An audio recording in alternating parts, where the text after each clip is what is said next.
Halo good people, Assalamualaikum warahmatullahi wabarakatuh. Nah, di pertemuan kali ini kita mau menjelaskan tentang kimia industri. Nah, di teori ini kita mendapat teori tentang pupuk kandang. Sebelum kita bahas teorinya, aku kasih tahu dulu ya anggota tim penyusun dari presentasi ini.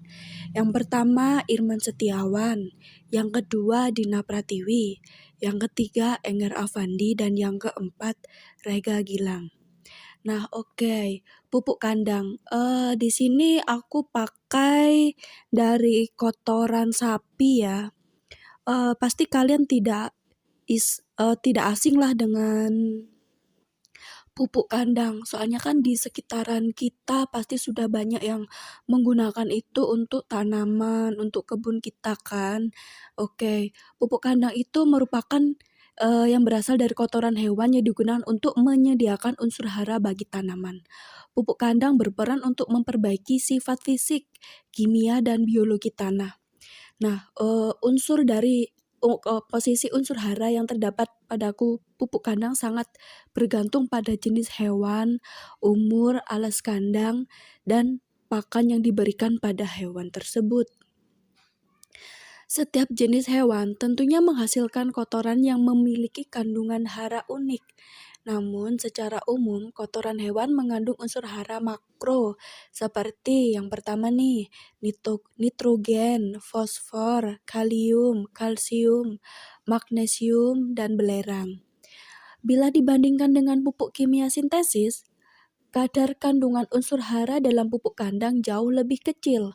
Oleh karena itu, pupuk yang banyak untuk menyamai pemberian pupuk kimia. Seperti jenis organik lainnya, pupuk kandang memiliki sejumlah kelebihan, seperti kemampuannya untuk merangsang aktivitas biologi tanah dan memperbaiki sifat fisik tanah. Hanya saja, kelemahannya adalah bentuknya yang kamba atau bulky dan tidak steril atau kotor ya. Bisa mengandung biji-bijian, gulma, dan berbagai bibit penyakit atau parasit tanaman. Nah, dari penjelasan tentang pupuk kandang itu pasti kalian sudah nggak asing ya, pasti udah paham semua. Oke, sekarang kita lanjut ke slide berikutnya. Oke, assalamualaikum warahmatullahi wabarakatuh, teman-teman. Di sini saya Rega Gilang Rinaldi. Saya akan menyambung presentasi dari rekan saya. Ya, langsung ke slide selanjutnya ya, slide 6. Kelebihan pupuk kandang. Nah, kelebihannya pupuk ini adalah dapat merangsang aktivitas biologi tanah, meningkatkan daya menahan air, dan memperbaiki sifat fisik tanah. Selain itu, pupuk kandang juga mengandung kehidupan mikroorganisme yang ada dalam tanah agar semakin berkembang.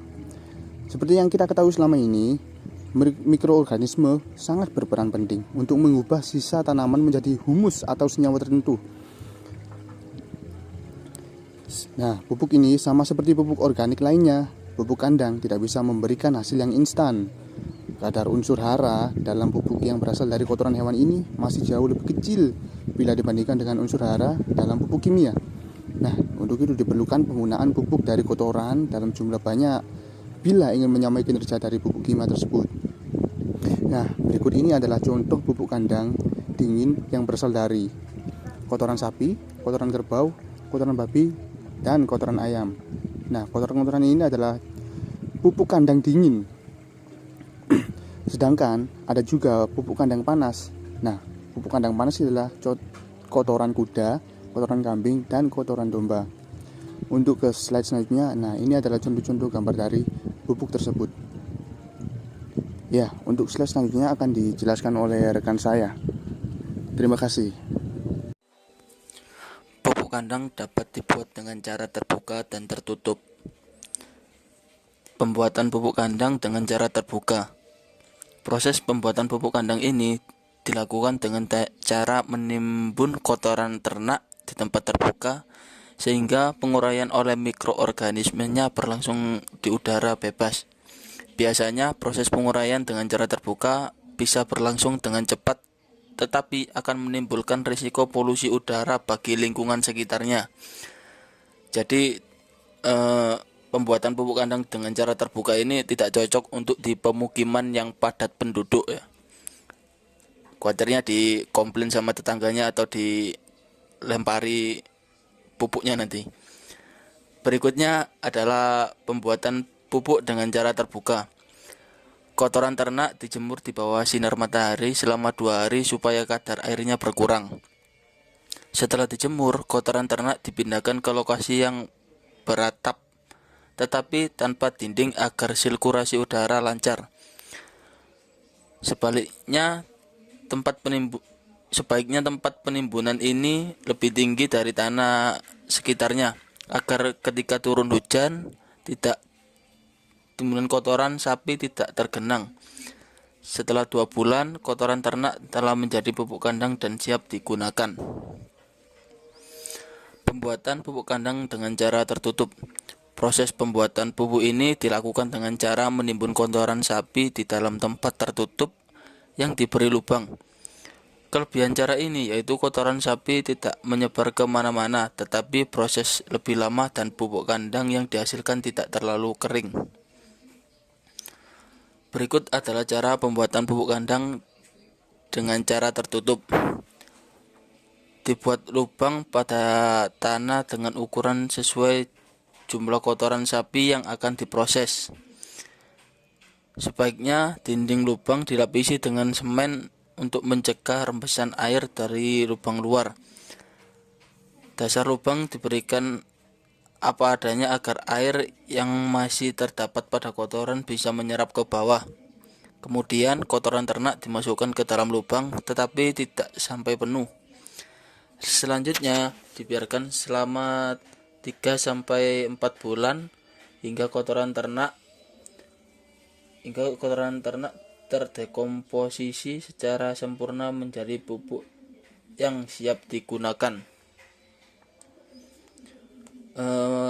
Mungkin slide selanjutnya akan dijelaskan oleh Mas Enggar. Ya guys, di sini saya Enggar Afandi akan melanjutkan presentasi yang mana barusan disampaikan oleh rekan saya atau rekan kita Irman Setiawan.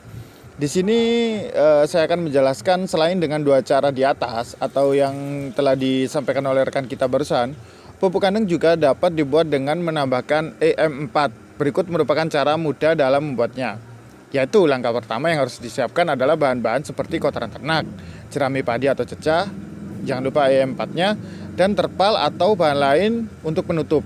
Jadi bisa pakai plastik, bisa pakai terpal, pokoknya bisa pokoknya fungsinya bisa buat nutup gitu. Lalu langkah pertama, langkah kedua, buatlah perbandingan antara kotoran ternak dengan jerami padi. Idealnya itu 6:4. Jadi jika kotoran ternak yang digunakan adalah 60 kg, maka dibutuhkan jerami sebanyak 40 kg. Langkah kedua, mencampurkan 2-3 sendok E4 dan gula 3-4 sendok pada 1,5 atau setengah liter air hingga homogen dan membiarkannya semalaman. Jadi setelah mereka semua dicampurkan, harus diendapkan dibiarkan selama 1 malam gitu supaya hasilnya maksimal. Lalu langkah berikutnya, kotoran ternak yang sudah disiapkan disirami dengan larutan E4 secara perlahan pada bagian permukaannya. Dan yang terakhir, campuran bahan tersebut ditutup dengan terpal dan diberi beban di sekitar terpal supaya penutupnya tidak sampai terbuka, entah itu terbuka oleh hewan atau oleh angin.